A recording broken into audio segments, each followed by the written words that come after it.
everyone. Well, welcome to another episode of the Corban Fibre Project. We are doing episode 5. And before I hit the play button and show you the whole music video and all the bells and whistles that go along with it, there's a few little things we need to do first. I'm going to show you what the production process is like. In the last video, I've showed you how to make a character sheet. So we've got our character Corban Fibre, and he's going to star in this music video. So we have our talent organized. Now, in the film world, you need to get your crew organized. So we need a production manager, we need a DOP, we need a director, we need some incidental characters and so forth. Within the world of AI content creations, that all comes together as one unit. This is your production team. My production team is Neural Frames, and I will show you how to prepare Corban to star in his music video. Okay, so let us go over to Neural Frames, and I will show you what I'm talking about and also what my process is. So within Neural Frames, you upload your music track, then it analyzes it and gives it the lyrics. It scans it for the lyrics. Be careful, you have to make sure that it's interpreted your lyrics correctly. So play down the song and go through and make sure everything is good. So let's just double check the first one. Let's go here. A time for sickness. There you go. A time for health. A time for poverty. A time for wealth. Great. You need to go through and do that for the whole song and make sure that the lyrics are correct. From here on too, you then get to decide what you want it to be. Is it going to be portrait mode or is it going to be widescreen mode? Of course we're cinematic, so we're going 16:9. We're going to do the whole song, 3 minutes worth. This here is also where you then choose your characters. So if you add your characters, in this case we've got Corban Fibre and we've got our dog Stormy. Notice they are now selected and we can then apply the selection. We also have a video concept which I will not fill in because I already worked on a video concept with Claude, which I then pasted in the next screen, and I will show you that in a minute when we get the storyboard. Also you have a visual style that you can then choose. It gives you a bunch of default options. I usually choose cinematic realism because that's what Corban Fibre is. I can also make my own, and I did make a Corban Fibre style. Notice this is where all my images come into it, but it's also only going to reflect things like he's always wearing the same thing and it's always got the kind of same color palette, which is really what I don't want for this one. So I'm sticking to cinematic realism. Then we go over to the storyboard. This takes a couple of minutes, but because I've made this one earlier, we're fine. Now, don't be alarmed when you see the storyboard, because when I first saw it, I thought, oh my God, it looks nothing like him, and why is there two people there? This is just an interpretation of the scene as a whole. The images that you see in the storyboard are not actually going to be in the clips that it creates. It's just a guide for it to know, okay, this scene is about this, and I'm going to break this scene up into 6 or 7 different shots. And that's what you're seeing here. As you can see, there's Corban there, which doesn't really look like him, and then another Corban with his back. I think that's meant to be the dog. It tends to get confused too. Here's another image of Corban with an old man, but they're wearing the same thing, which may or may not be there. The end shot should be him with his guitar and the dog. I don't know, for some reason it created a female character instead of Stormy. This is the kind of stuff that you're up against when you're dealing with AI. But hey, it's shoot day 1, and this is the way you got to think of it. This is production, things are going to go wrong. The wardrobe department may get things wrong by making him like a samurai, and the dog may not turn up on the day, and there's a replacement actor as for the dog. So it's all quite a comical, but don't worry about it. It's you're not going to see what it actually makes until you make it. And this is where this comes into it.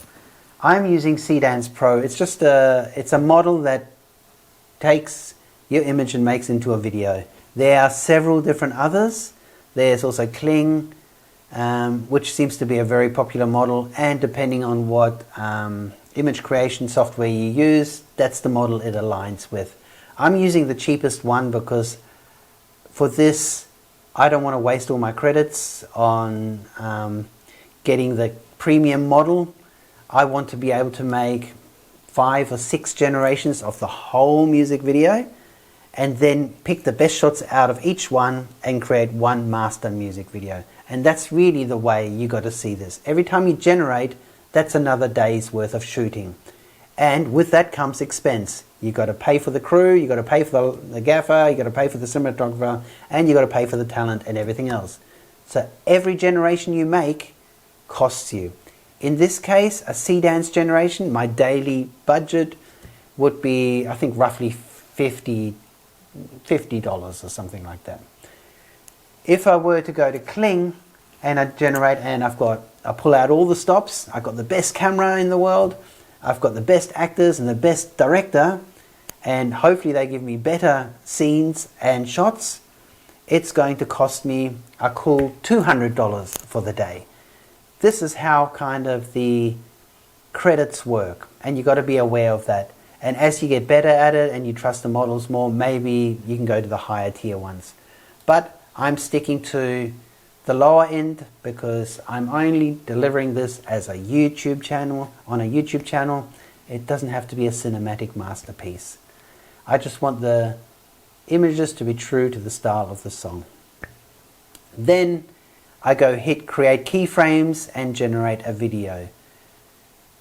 So if I go there, it does that for a while, and then it breaks up all the different scenes. Here, all the scenes up the top here, and now we have all the keyframes within the scene. So with scene 1 of him waking up in the morning, it starts with a shot of extreme close-up of dust molecules. We see him at his bed, and then we go to scene 2. Notice all these images change, and these are all the images that are going to be part of that scene. Now, whatever you're seeing here actually will be in the shot. So if I go to preview that, you see there's the dog walking, there he is looking up, and there he is licking Corban's face. As you can see, there's a little bit of a sneak peek already. You can kind of see what it does, and it's not foolproof. I have to go and recreate images. Every time you recreate images, you guessed it, cha-ching, it's going to cost you a little bit of money. But that's okay. Treat it like this is production day 1, and you're going to have many production days in order to get the first finished final product. And that is what I will show you coming up. And also how to change and put your director's hat on going forward. So I'm trying to keep these under 15 minutes.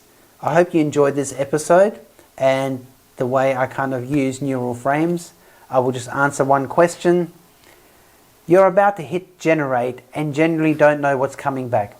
How does that feel as someone who's been writing these songs for 30 years? Well, I'm glad that you asked, Claude. It's kind of nerve-wracking because now it's real. Whatever this generates will be part of your investment in the song. And not only that, you're investing financially. When I hit generate, it costs me money.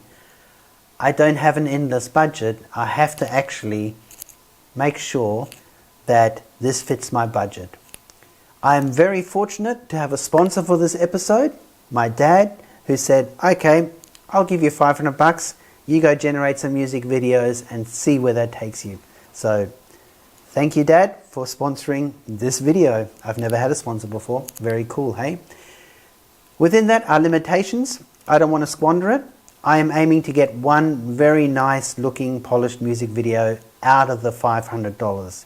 So that means I'm going to generate the video multiple times, try different things, maybe try different scenes or shots and go through them one by one before I'm going to then take all of this footage. This is not doing the editing for me. I'm taking that into DaVinci Resolve. Then I select all the best shots and compile them into something that, one, has a coherent narrative and also has consistency in the characters from shot to shot. I hope you're going to stay with me for that journey. Thank you for watching, and I'll see you in the next one.